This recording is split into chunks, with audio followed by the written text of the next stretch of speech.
Você sabe diferenciar a gripe H1N1 responsável pela pandemia de 2009 e a Covid-19 responsável pela atual pandemia? Olá pessoal, sejam bem-vindos ao Voando Alto Ciência. Eu sou Jordana Oliveira. A gente vai aprender alguns aspectos, alguns pontos importantes para a gente diferenciar essas duas pandemias. Então vamos primeiramente falar dos aspectos semelhantes. As duas são causadas por vírus, certo? E os sintomas das duas são muito parecidos, porque elas geram um quadro gripal ali. Mas a gente vai entender uns pontos importantes para poder diferenciar essas duas. Primeiramente, vamos falar do histórico da gripe H1N1. Então, ela é velha conhecida da humanidade, porque já foi responsável por pelo menos 3 grandes casos aí. O mais importante deles e mais antigo foi em 1920, o da gripe espanhola, responsável por matar mais ou menos 50 milhões de pessoas. Então foi um ponto muito importante durante a história da humanidade, porque nessa época, em 1920 foi o ano que essa pandemia acabou, mas em 1920 foi ali na época que estava acontecendo a Guerra Mundial e nenhum país queria parar a guerra para poder resolver o problema da pandemia. Então estava acontecendo a guerra para lá e para cá, rolando em todos os países aí e todo mundo contraindo a doença de um vírus que ninguém estava sabendo o que estava acontecendo, por que as pessoas estavam morrendo com essa gripe. E ficou conhecida como gripe espanhola porque na época a Espanha estava meio neutra assim na guerra e ela admitiu o que estava acontecendo. Ó, aí tem uma gripe forte matando as pessoas e a gente tem que resolver isso. Depois a gente teve um caso em Hong Kong que matou aproximadamente 1 milhão de pessoas, e o último responsável pela gripe a pandemia de 2009, a gripe suína, que começou inicialmente lá no México e rapidamente se espalhou pelo mundo todo. Já a Covid-19 tem um histórico provocados por outros vírus, mas doenças semelhantes, que foram a SARS e a MERS. Então a SARS, que aconteceu em 2002 na China, e a MERS ali no Oriente Médio em 2012. Ficou restrito a essas localidades. A SARS principalmente teve alguns casos que se espalhou por outros países, como os Estados Unidos e o Canadá. E agora a Covid-19, sobre a transmissão, tem muitas coisas semelhantes, porque ambas são transmitidas por secreções respiratórias, então as gotículas de uma pessoa infectada, desde que ela contamine superfícies, ao tocar essas superfícies contaminadas e levar a boca, ao nariz, você pode contrair esses vírus, ou então diretamente aí pelas gotículas de ar que estão contaminadas, que foram de uma pessoa doente para uma pessoa sadia. Então esse é um ponto bem parecido entre as duas, mas o que a gente pode diferenciar é que uma pessoa contaminada, infectada pela H1N1, ela pode transmitir de 1,2 a 1,6 pessoa, então nem 2 pessoas esse poder de transmissão. Já a Covid-19, esse número sobe para quase 3. Então vamos pensar que a transmissão acaba sendo numa escala muito maior, porque uma mesma pessoa pode transmitir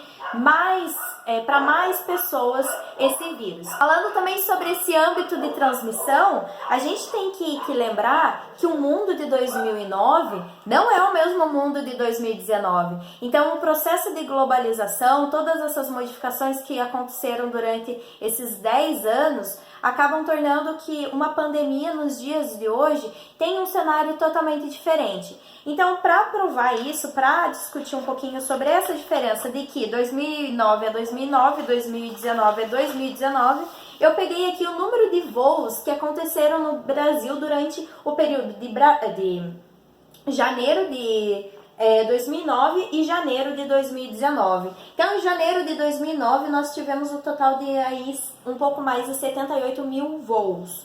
E já em janeiro de 2019, a gente teve mais de 90 mil voos. Então, para mostrar, gente, que a transmissão hoje em dia de uma doença aí, seja ela qual for, é muito mais séria, muito mais grave, porque as pessoas circulam muito mais. E vamos falar sobre os tratamentos e as vacinas para essas duas doenças. H1N1, ela tem o tratamento como o Tamiflu, o principal aí que foi utilizado na época. E por que eles rapidamente utilizaram o Tamiflu? Porque esse mesmo medicamento foi utilizado na gripe aviária, então já tinha esse conhecimento. E a vacina foi desenvolvida já no final de 2009 mesmo, porque ela era baseada em outros vírus influenza, outros subtipos que causavam também gripe. Então essa que foi a vantagem de 2009.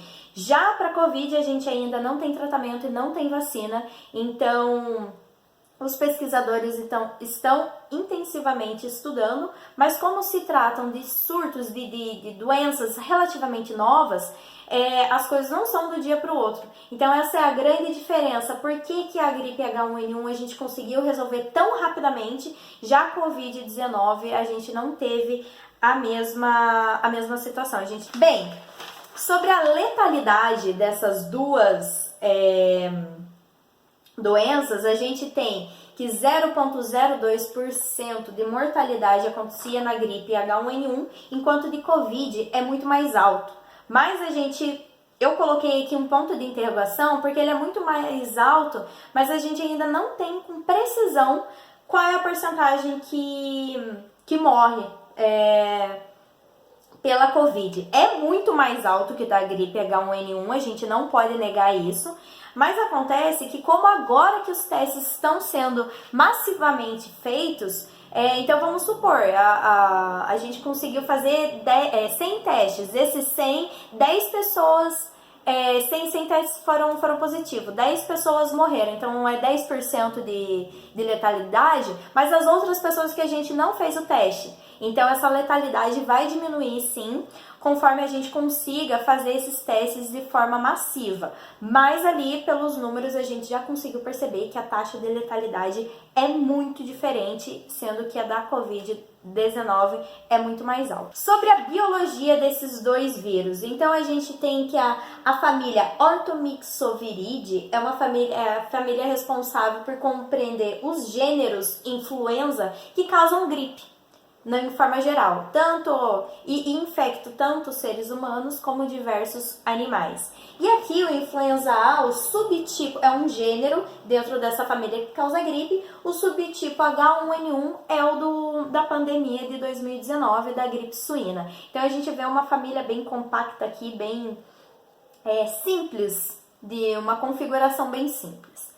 Já que o parentesco do vírus da Covid-19, o novo coronavírus, ele pertence à família dos coronavírus, a Coronaviridae, e ele tem duas subfamílias. Aqui eu representei apenas uma subfamília que compreende o vírus da MERS e o vírus da SARS, que é mais aparentado aqui, mais próximo à da Covid-19, podendo às vezes ser chamado de SARS-2 também. Então a gente tem uma família muito mais complexa. A família do coronavírus é uma família gigantesca, tem quase 40 espécies de vírus, então é uma família que tem diversos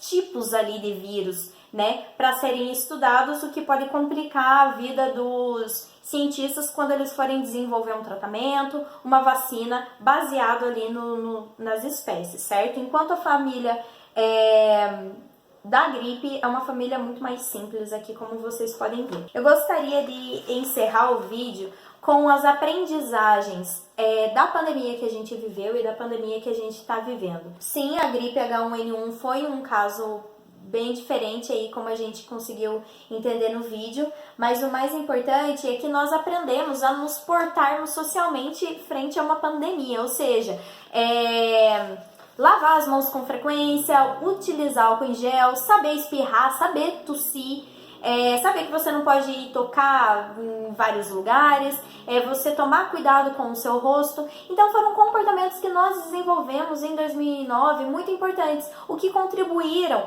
para que a gente possa vencer essa pandemia mais facilmente. E para 2019 é muito importante que todos nós respeitemos esse momento que a gente está vivendo para juntos sairmos dessa. Compartilhe esse vídeo com os seus amigos, com o grupo da sua família e vamos todos entender que 2009 ficou em 2009, 2019 é 2019. São dois vírus totalmente diferentes, duas situações totalmente diferentes, dois mundos totalmente diferentes. Não vamos misturar pato com ganso, tá, galera? Então até o próximo vídeo.